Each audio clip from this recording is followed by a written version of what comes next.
Israel, ginulat at binublabog po mga sangkay ng isang napakatinding pag-atake.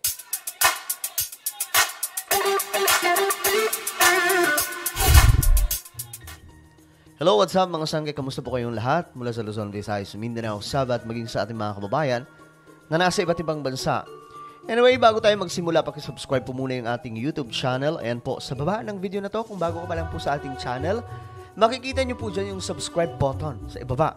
Pindutin nyo lamang po yan, tapos i-click nyo yung bell at i-click nyo po yung all. Ulitin ko, click the subscribe down below, click the bell, and click all. At kung kayo ay nanonood sa Facebook, huwag nyo pong kahilimutan na i-follow ang ating Facebook page.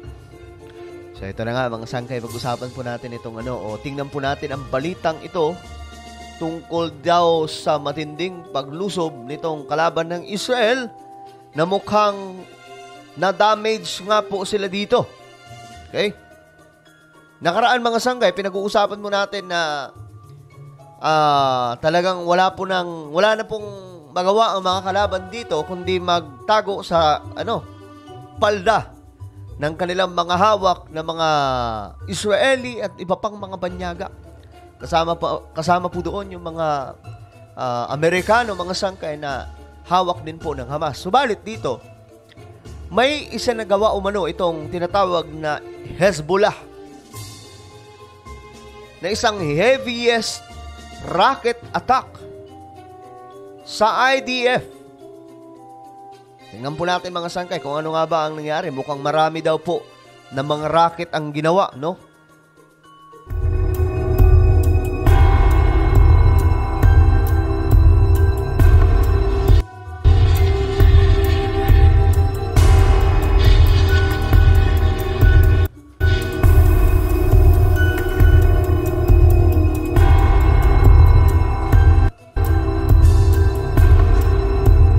Ayan mga sangkay, thousands rush to bomb shelters. Yan, makikita nyo naman yung mga rocket kung gaano karami mga sangkay. At sinasabi dito, marami daw po ang nakalusot sa Israel. Ang Israel, meron po silang Iron Dome, meron pa po silang ano ba tawag dito? Yung David's something mga sangkay na isa po sa mga nag-i-intercept sa mga pinapaputok ng kanilang mga kalaban. So sabi po dito, at least 80 rockets, missiles, and mortars fired from Lebanon. So ano ba to? Mga sangkay, may nakalusot ba?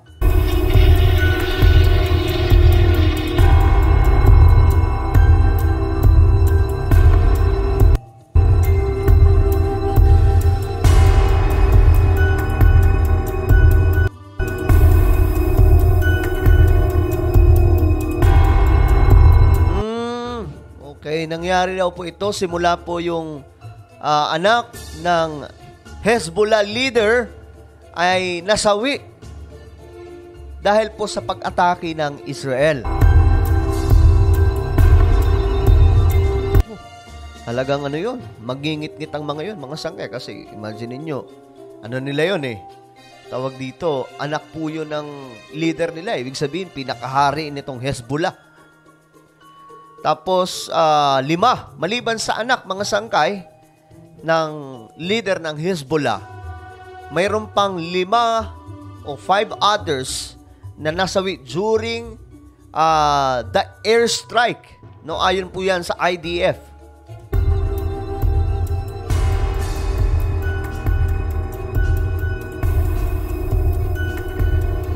So sabi po dito, ito daw bang pag-atake magpapalala mga sangkay sa situation sa kabila po ng pansamantalang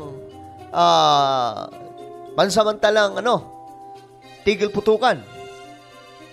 Hezbollah militant group launched biggest rocket barrage on Israel since October 7 when the Gaza war began.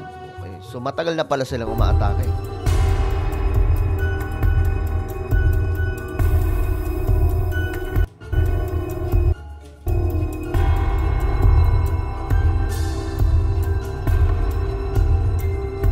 Grabe no, ito palang Hezbollah, okay? Hindi na po siya Matatawag po siya dito mga sangkay na Iran na rin Kasi ang nagsusuporta po dito, gobyerno ng Iran, itong isang terror organization. And imagine mga sangkay, ano ang magiging kapayapaan ng mundo? Ano po yung magiging security ng ating mundo o ng mga bansa, mga sangkay, kung itong mga terror organizations ituluyan pong maghari. Magtagumpay mga sangkay. Halimbawa na lang. Imagine niyo to pag halimbawa, malabong mangyari, no? Pero halimbawa na lang, manalo po sila manalo po itong Hamas laban sa Israel. Sapos sila na po ang maghahari dyan sa Israel. Maubos na po yung mga Jewish. Sino ang next? Anong bansa ang susunod na kanilang babanatan mga sangkay at itutulad din po sa Israel? Diba? So ano ang magiging peace? Ano ang magiging security ng iba't ibang mga bansa, lalo na sa Western countries?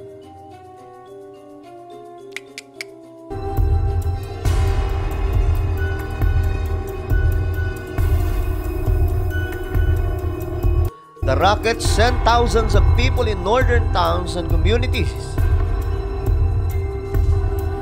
Ayan IDF, sabi po ng IDF, 35 daw po na rockets launched from the Lebanon crossed the border into Israel. So yung pumasok po ba sa kanila mga sangkay? Ayan po, 35 na rockets daw na nilaunch mula daw po sa Lebanon cross the border into Israel. So ibig sabihin tumama po sa loob mismo ng Israel. Sa kabila po yan mga sangkay. Mayroon po silang nag-i-intercept, makakagamitan po nila for defense ang Israel na sila lamang po talaga ang mayroon. Ibig sabihin, ganun kadami ang pinalipad nitong Hezbollah. Hezbollah claimed responsibility and said it had launched 48 rockets. Ayan po.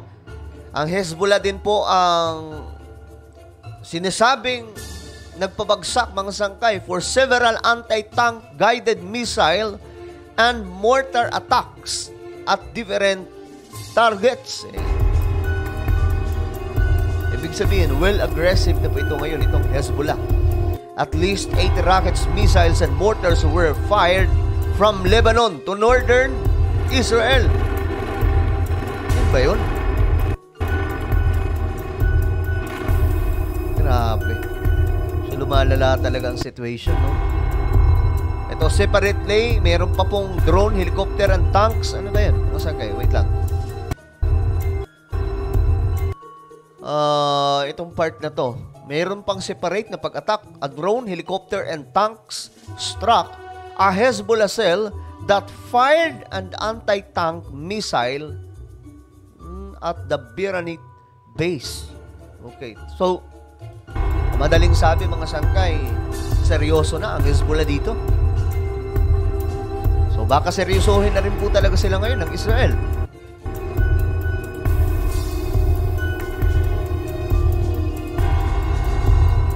Ito po ang dahilan mga sangkay na matinding pag-atake. The intense attack comes amidst ongoing clashes between the Lebanon-based militants and Israeli military.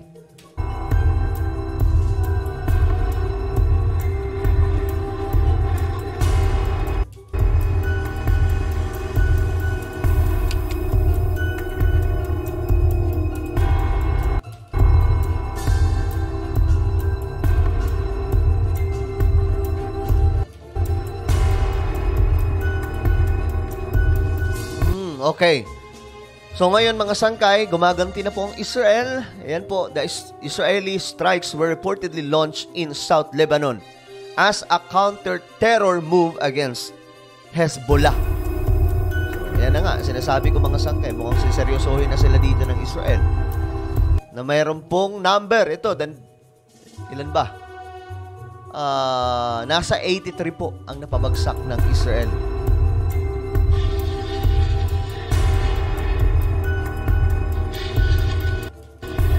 Dalawa pang mga sangkay. Ito po ay bahagi ng pagganti ng Israel. Meron pa pong 2 bases doon sa Lebanon Okay? Sinubukan po nila mag-launch ng rockets pala papunta sa Israel. Ang bihira. So, ayun po yung matinding pag-atake ngayon ng Hezbollah.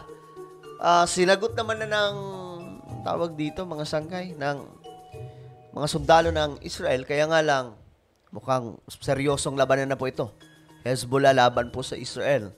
Pero, let us remember, mga sangkay, na maliban po sa magagandang kagamitan ng Israel, naniniwala po sila na hindi sila pababayaan ng kanilang Panginoong Diyos. Walang iba kundi ang Panginoon, ang Diyos na Abraham, Isaac, and Jacob, at pinaniniwala ang Diyos ng Christianity hanggang ngayon, mga sangkay. Sinasabing tunay na Diyos na naglikha ng langit at lupa. So ano kaya ang magiging situation dito, mga sangkay? Tingin nyo ba lalala po ang situation na ito? Lalo pong madaragdagan ang problema ng Israel sa pagpasok po ng matinding laban mula po sa Hezbollah? Just comment down below. Now guys, I invite you, please subscribe my YouTube channel. Ito po ay Sangkay Revelation. Hanapin nyo lamang po yan sa YouTube, then click the subscribe, click the bell, and click all. Ako na po ay magpapaalam hanggang sa muli. This is me, Sangkay Janjan. Palagi nyo pong tatandaan that Jesus loves you. God bless everyone.